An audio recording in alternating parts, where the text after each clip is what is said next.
주기도문 하심으로 새벽 예배를 하나님께 드리겠습니다. 하늘에 계신 우리 아버지, 아버지의 이름을 거룩하게 하시며 아버지의 나라가 오게 하시며 아버지의 뜻이 하늘에서와 같이 땅에서도 이루어지게 하소서. 오늘 우리에게 일용할 양식을 주시고 우리가 우리에게 잘못한 사람을 용서하여 준 것 같이 우리 죄를 용서하여 주시고 우리를 시험에 빠지지 않게 하시고 악에서 구하소서. 나라와 권능과 영광이 영원히 아버지의 것입니다. 아멘. 찬송 202장을 함께 부르겠습니다.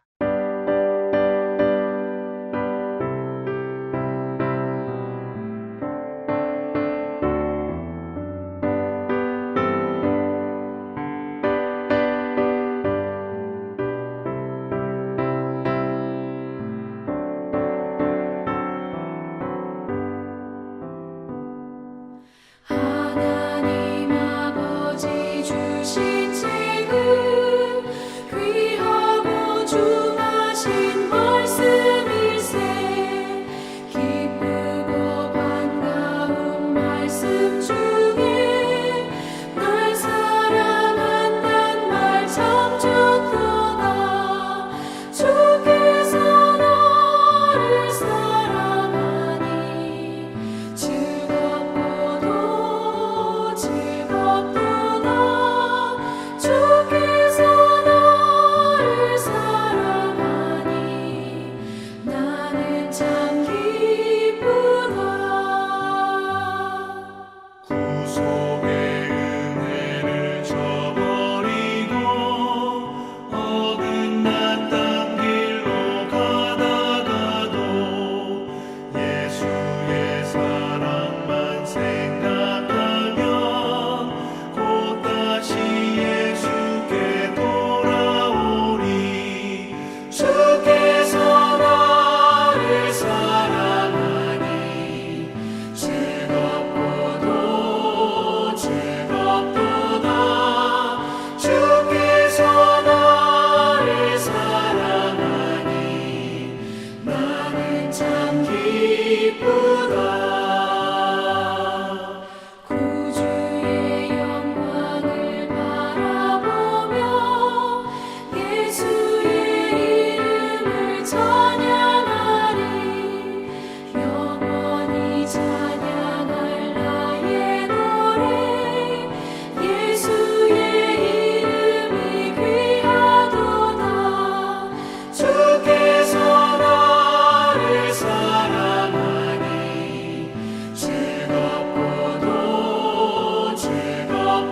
즐겁도다. 주께서 나를 사랑하니 나는 참 기쁘다. 주 예수 날 사랑하시오니 나 또한 예수를 사랑하네. 날 구원하시려 내려오사 십자가 위에서 죽으셨네. 주께서 나를 사랑하니 즐겁도다. 주께서 나를 사랑하니 나는 참 기쁘다. 주 예수 날 사랑하시오니 마귀가 놀라서 물러가네. 주 나를 이렇게 사랑하니 그 사랑 어떻게 보답할까. 주께서 나를 사랑하니 즐겁도다. 주께서 나를 사랑하니 나는 참 기쁘다.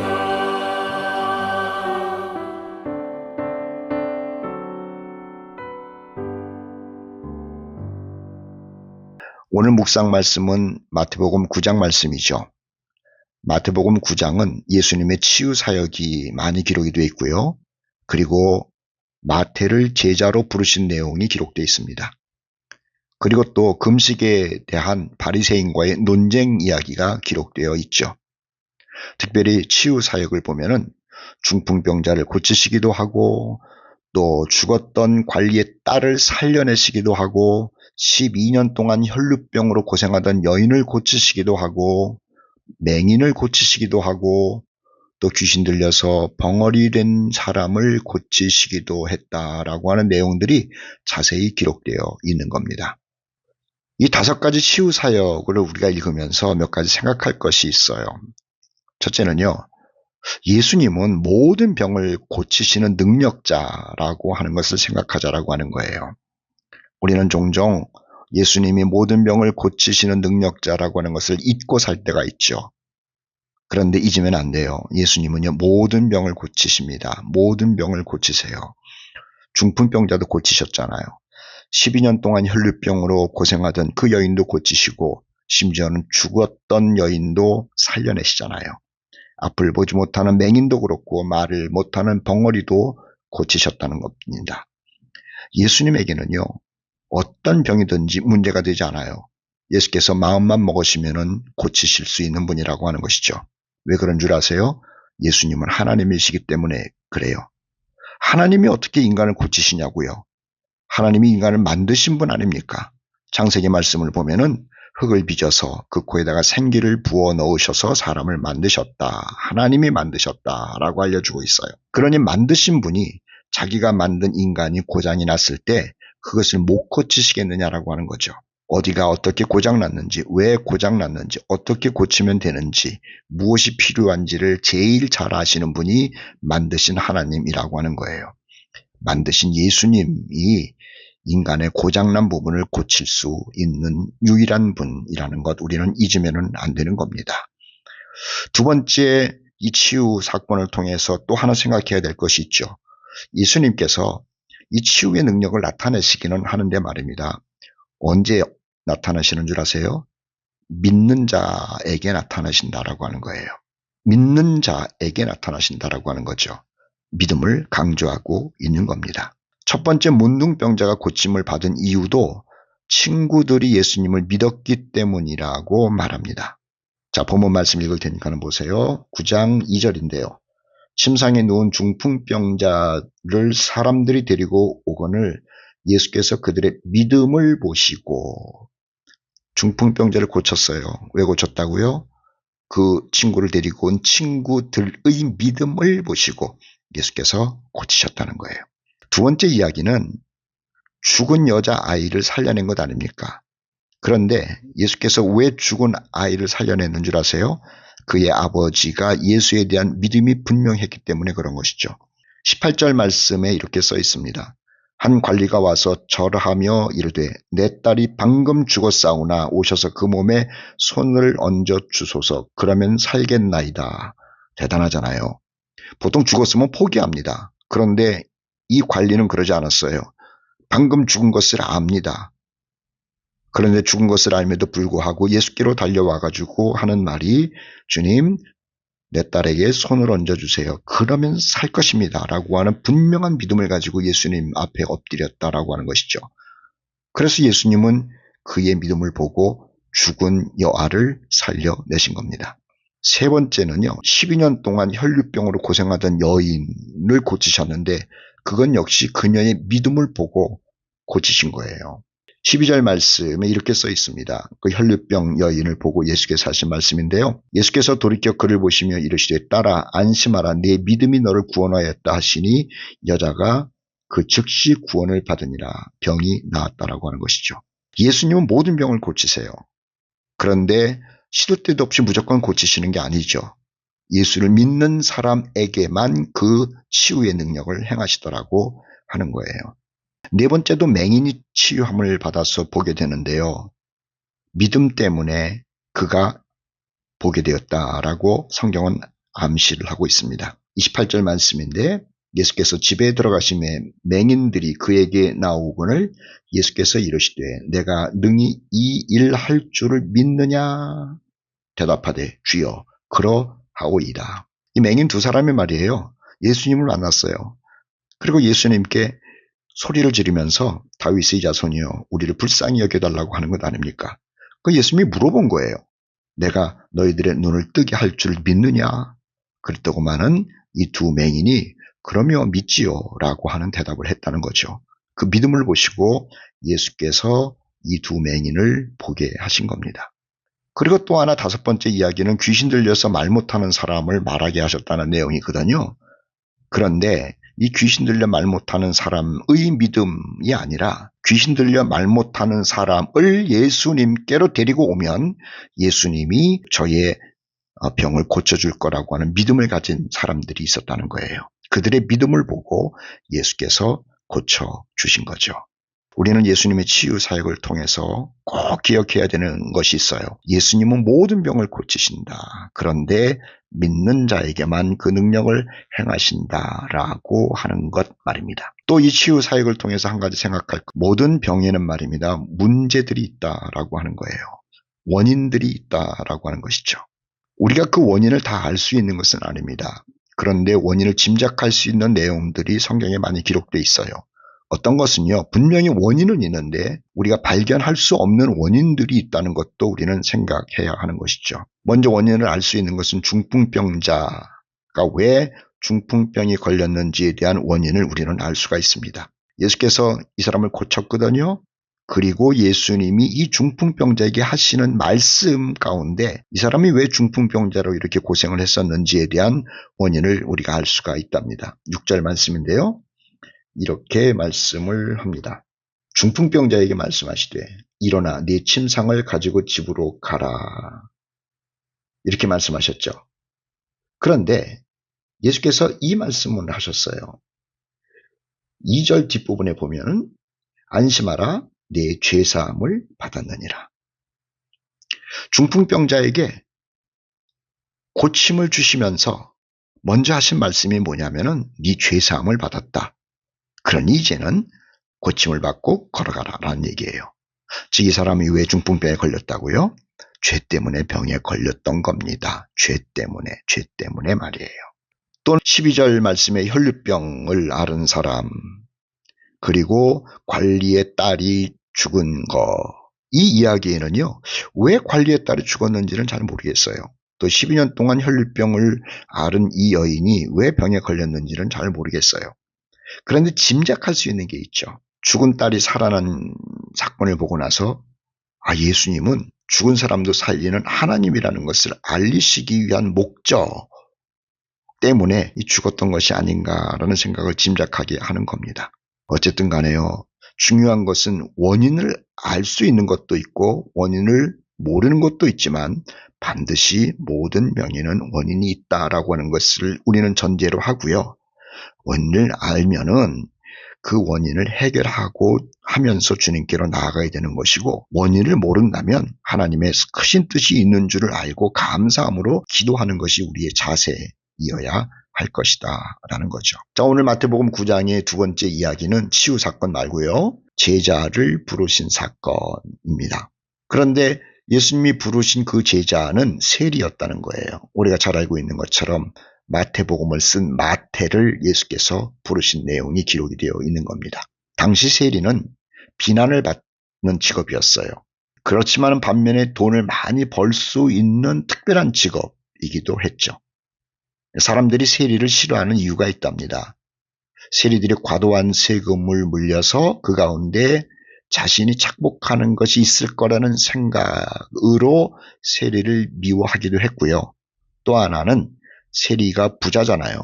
부자에 대한 질투 때문에 세리를 미워하고 따돌리고 죄인 취급한 것도 있었던 것이죠. 그러므로 인해서 세리 스스로도 상당히 외로운 삶을 살았던 겁니다.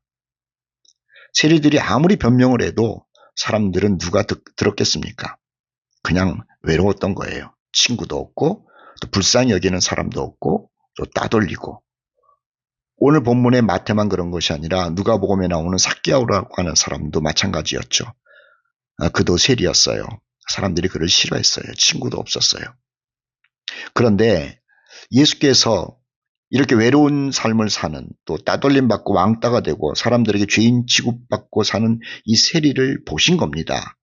그리고 말을 걸으신 거예요. 그리고 그에게 나를 따라오라고 말씀하신 거죠.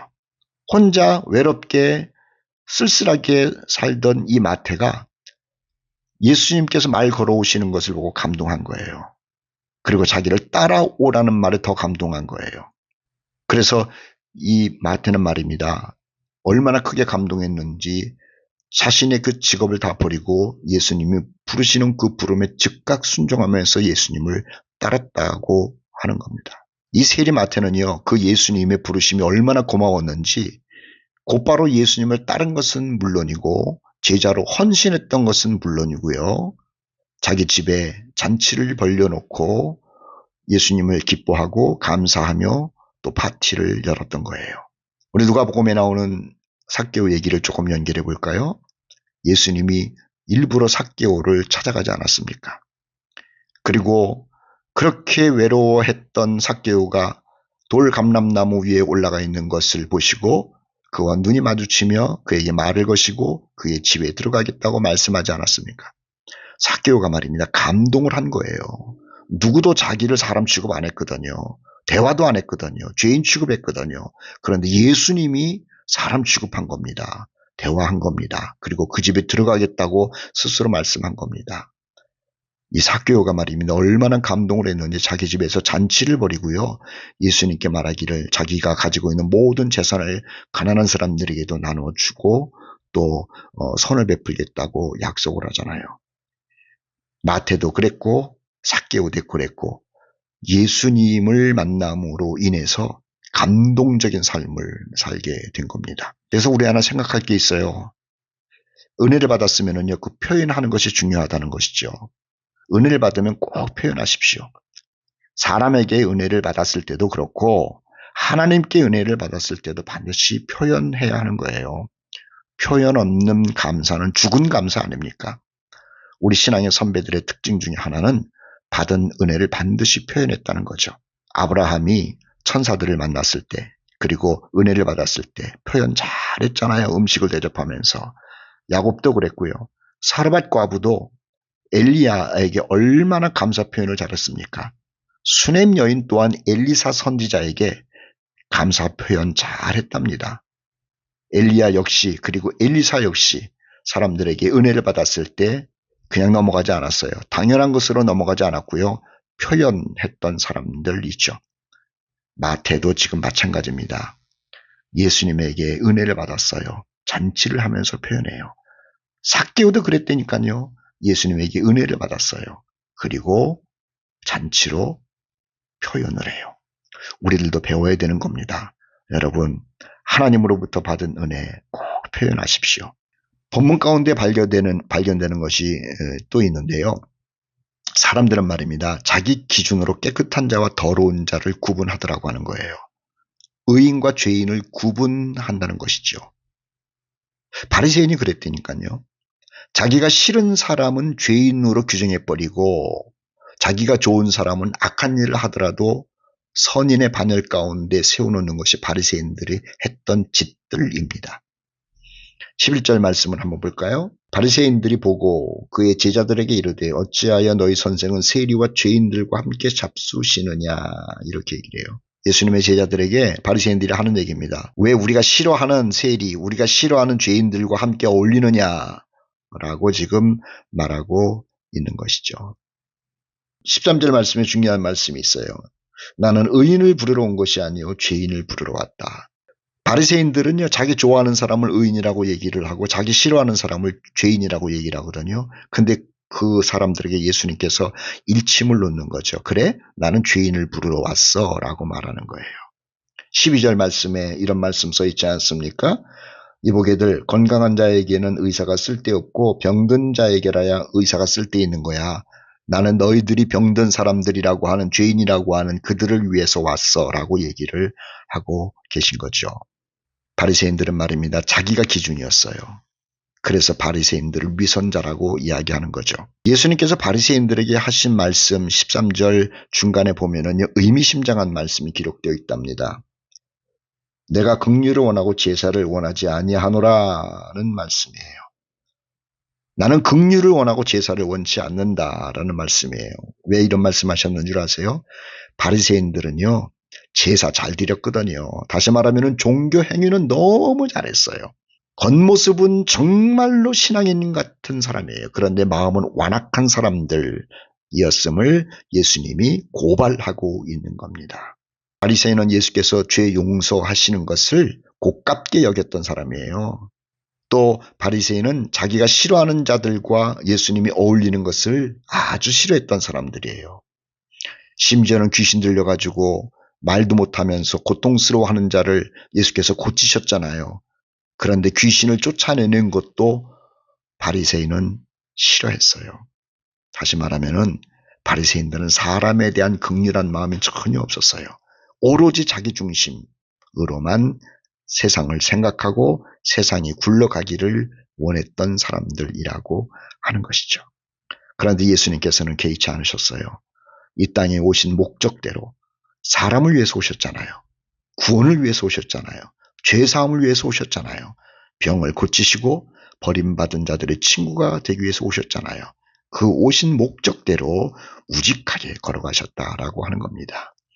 과거에 이 사람들의 구세주요, 친구요, 또 이 사람들을 보듬었던 예수님이 오늘도 우리의 치유자가 되시고 우리의 친구가 되시고 또 우리의 외로움을 보듬어 주시는 그 주님으로 계신다는 것 잊지 마시고 오늘 하루를 살아갈 때에도 그 예수님의 손에 꼭 붙잡혀서 예수님과 친밀함을 누리면서 걸어가시는 우리 형제자매들 되기를 축복합니다. 다 함께 찬송가 369장 부르도록 하겠습니다.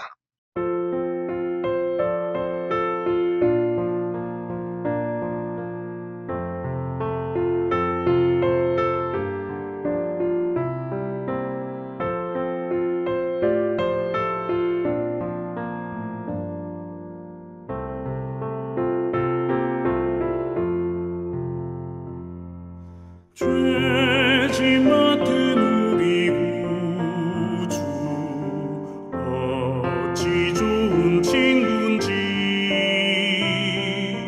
걱정 근심 무거운 짐 우리 주께 맡기세 주께 고함 없는 받지 못하네 사람들이 어찌하여 아뢰 주를 모를까 시험 걱정 모든 괴로움 없는 사람 누군가 부질없이 나신 말고 기도드려 아뢰세 이런 진실하신 친구 찾아볼 수 있을까 우리 약함 아시오니 어찌 아니하를까 근심 걱정 무거운 짐 아니 진짜 누군가 피난처는 우리 예수 주께 기도드리세 세상 친구 멸시하고 너를 조롱하여도 예수 품에 안기어서 참된 위로받겠네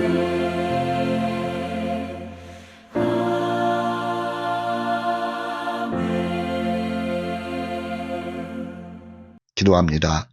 사랑과 은혜가 풍성하신 아버지 하나님, 오늘 우리는 예수님의 그 많은 치유 사역을 읽어보았고 그리고 마태를 부르신 예수님의 부르심에 관한 이야기도 읽어보았고 그리고 바리새인들의 위선에 관한 이야기들도 읽어보았습니다. 하나님 아버지, 우리 예수님이 모든 병을 치유하신다는 것을 우리가 알고 있을진데 나의 병도 주님께로 맡기게 하시고 예수님은 믿는 자에게 능력을 나타내신다는 것을 우리가 알진데 그 예수님을 분명히 확실히 믿는 믿음으로 주님께로 나아가게 하여 주시옵소서. 마태가 예수님을 만났을 때 그 모든 것을 내려놓고 주님을 따를 뿐만 아니라 그 은혜에 감사하여 잔치까지 벌렸다는 말씀 들었습니다. 아버지 하나님이여, 우리도 주께서 부르실 때에 기쁜 마음으로, 감사하는 마음으로 주님을 잘 따라가게 하여 주시고 주님께로 받은 은혜를 생각하며 감사를 표현하는 지혜로운 삶을 살 수 있도록 우리의 마음과 삶도 지켜 주시옵소서. 하나님, 예수께서는 죄인을 부르러 오셨다고 하셨습니다. 나를 부르러 오신 주님인 줄 알고 감사합니다. 병든 자를 부르러 오셨다고 말씀하셨습니다. 나를 부르러 오신 줄 알고 감사합니다. 나를 부르러 오신 그 예수님을 오늘도 기뻐하며 오늘도 그분의 손에 붙잡혀서 잘 살게 하여 주시고 우리 주님 내 옆에 계신 가장 좋은 친구인 것을 잊지 않고 주님과 친밀함을 누리면서 지내는 하루가 되게 하여 주시옵소서. 우리의 가장 위대한 친구가 되시는 예수 그리스도의 이름으로 기도합니다. 아멘. 오늘도 주 안에서 승리하시고 하나님과 동행하는 귀한 날 되시기를 축복합니다. 아멘.